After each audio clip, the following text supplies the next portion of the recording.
Salam sejahtera dan salam Sarawakku sayang. Buletin Nukas edisi malam 6 Ogos 2021 bersama saya Janet Bennett.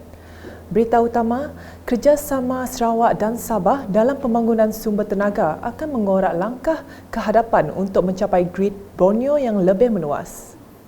Ketua Menteri Datuk Petinggi Dr. Abang Abdul Rahman Zohari Tun Datuk Abang Openg berkata, Sarawak mempunyai kelebihan dari segi sumber tenaganya dengan empangan hidro yang sedia ada seperti Bakun dan Murum dan juga empangan Baleh yang dijangka beroperasi pada tahun 2026.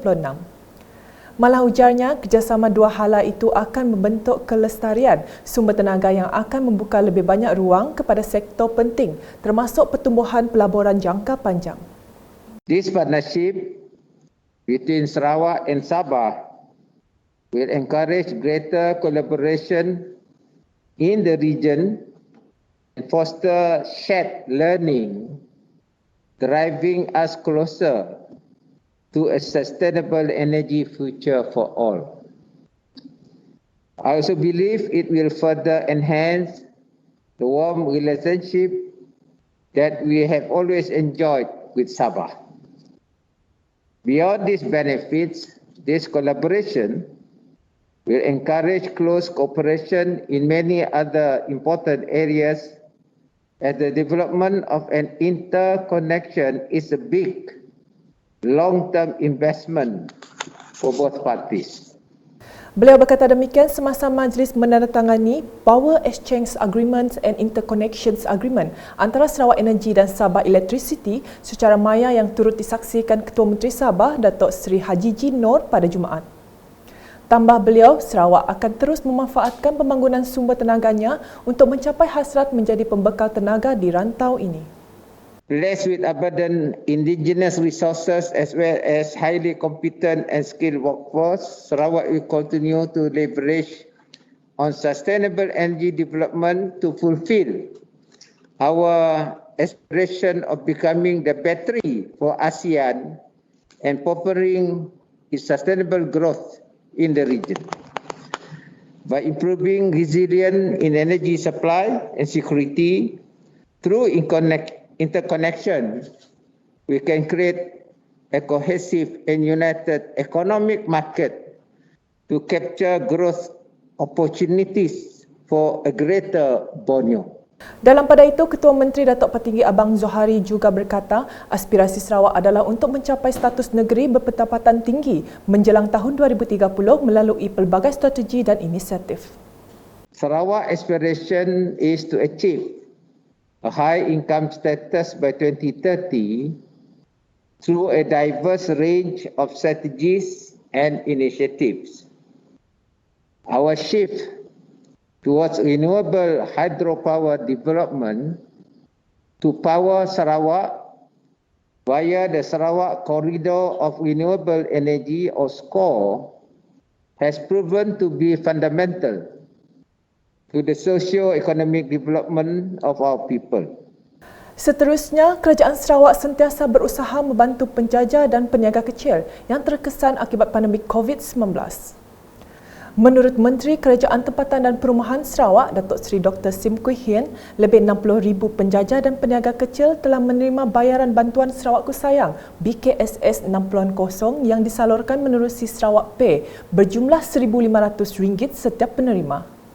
As I said, this year compared to last year, we include another 5,000 plus kopitiam owners, and so they make it more than about 60,000.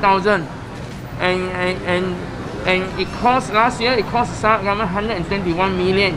Yeah, so we are very happy to be able to help as many different sectors of Sarawakian, help as many Sarawakian as possible during this time of tremendous disruption, hardship and suffering. COVID-19 caught everyone by surprise. Surprise in the sense that the virus is only 1.5 years. It constantly changed. It constantly forced us to change. In June, Sarawak has the highest number of deaths and the highest number of requirement for hospital beds, ICU and oxygen. Beliau berkata demikian pada sidang media selepas menyempurnakan simbolik penyerahan BKSS 60-an kosong kepada penjajah dan peniaga kecil di Pasar Kenyalang Kuching pada Jumaat. Datuk Seri Dr. Sim turut memberitahu susulan peningkatan kes jangkitan varian Delta, orang ramai perlu berwaspada dan menjalankan tanggungjawab masing-masing dalam menjalani kehidupan norma baharu. We still need to be careful, meaning that they still can spread around. But at least we don't need panic, because panic doesn't help us in dealing with COVID-19. And we do not need the politicians who know nothing apart from being politicking, apart from getting publicity. You know, when they go to parliament, supposed to debate on COVID-19, but instead they gather among themselves. You know, so it's not people first. So we want everyone to be in July we start opening the economy, the livelihood. In August we said we need to learn how to live with the virus. Living with the virus is meaning that one of the most important thing is after 1.5 years, everybody needs to know what are the responsibility you need to have. Laporan selanjutnya, Kementerian Kebajikan Kesejahteraan Komuniti Wanita, Keluarga dan Pembangunan Kanak-kanak KWKPK amat prihatin dalam memastikan kualiti pengasuhan dan pendidikan awal kanak-kanak di Sarawak berada dalam tahap terbaik. Menterinya Datuk Seri Fatimah Abdullah berkata, institusi pendidikan awal kanak-kanak IPAKK perlu berdaftar di bawah Seksyen 11 Akta Taman Asuhan Kanak-kanak 1984. Jelasnya IPAKK yang tidak berdaftar atau tidak mematuhi piawaian Jabatan Kebajikan Masyarakat JKM adalah satu kesalahan dan boleh dikenakan tindakan. This is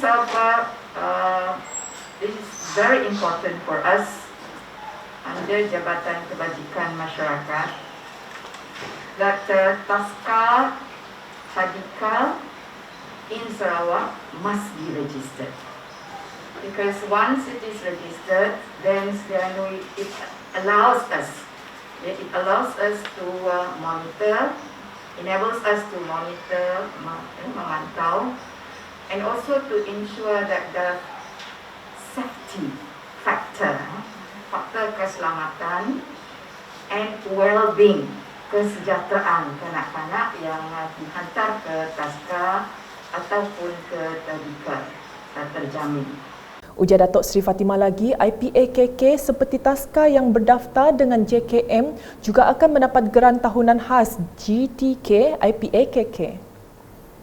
Beliau berkata demikian semasa berucap dalam program penyerahan Plak Q dan perakuan pendaftaran Taska berdaftar serta program penyerahan geran tahunan khas GTK bertempat di Taman Asuhan Kanak-kanak Taska, Pondok Ilmu nombor 2, Kuching pada Jumaat.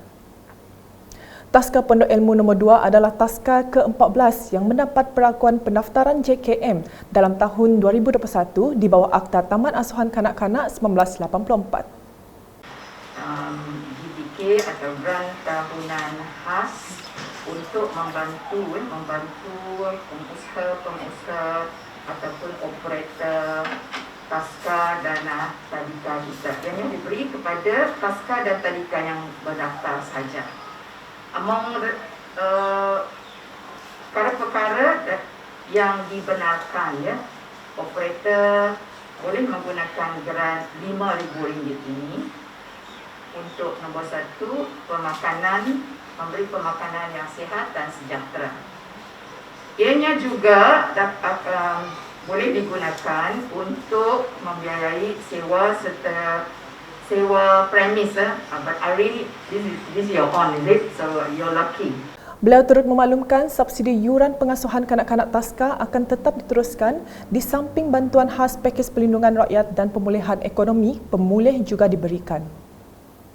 Sementara itu, semasa ditemu bual media selepas program penyerahan itu, Datuk Seri Fatimah turut berkongsi mengenai cabaran yang dihadapi institusi pendidikan awal kanak-kanak IPAKK apabila beroperasi sepanjang tempoh pandemik COVID-19. Tetapi challenge, cabaran bagi kita ialah kalau tidak berada di luar. Kita pantau yang di dalam ni lah. Di Taska, di Tadika contohnya. Tadika, Taska di seluruh Sarawak. Tapi cabarannya bila tidak balik ke rumah. bila sudah balik ke rumah dan berada dalam komuniti. Naknya yang lain. But what we do is, as I said, macam tadilah advise them, bila keluar daripada pasca dan tadika pun perlu patuhi SOP juga, sebab di luar pun ada SOP juga. Because whatever you do outside, kalau ada pelanggaran, mungkin kena, jadi dalam tu pun kena juga. But in place is, if there is even one case, masa pemeriksaan, you see, before the children enter, pemeriksaan akan dibuat. Kalau didapati bergejala, so they're not allowed to come in. Mengulas lanjut, beliau berkata kaki tangan IPAKK juga telah mendapat keutamaan untuk divaksinasi iaitu dengan menyenaraikan nama kaki tangan melalui persatuan dan agensi masing-masing sama ada di bawah swasta maupun kerajaan sebelum dihantar untuk permohonan di Pusat Pemberian Vaksin PPV. What we did was, kita dapatkan nama, we have a persatuan, kindergarten, Association for Kindergarten Operators. Presidennya adalah this one, apa nama dia, Jason. And then we also have a persatuan pengasuh berdaftar negeri Sarawak. And then ada beberapa persatuan. So we get the names. And then also through yang government pun adalah di bawah Jabatan Pendidikan, di bawah Kemas dan di bawah Jabatan Pengetahuan.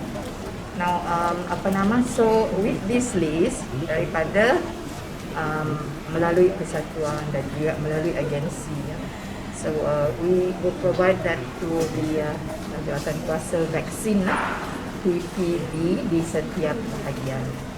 And then that's begitu cara kita memantau siapa yang sudah pergi tik. Berikutnya mengenai program bantuan pendidikan Dewan Undangan Negeri Dun Kuala Rajang yang telah memberi manfaat kepada 1,584 orang pelajar sejak diwujudkan 10 tahun lepas. Menteri Muda Perancangan Bandar, Pentadbiran Tanah dan Alam Sekitar Sarawak merangkap ahli Dewan Undangan Negeri Adun Kuala Rajang, Datuk Len Talef Saleh berkata, program tersebut telah melibatkan sumbangan lebih RM600,000 bagi membantu pelajar menyambung pengajian hingga ke peringkat universiti. Jadi semenjak program ini kita lancarkan 10 tahun yang lepas, kita telah membelajarkan 664,000 sebanyak 10 tahun yang lepas. Bermakna purwatannya tiap tahun kita mengagihkan sebanyak 66,000 tiap tahun untuk program ini yang melibatkan 1,584 pelajar yang terlibat dalam program ini.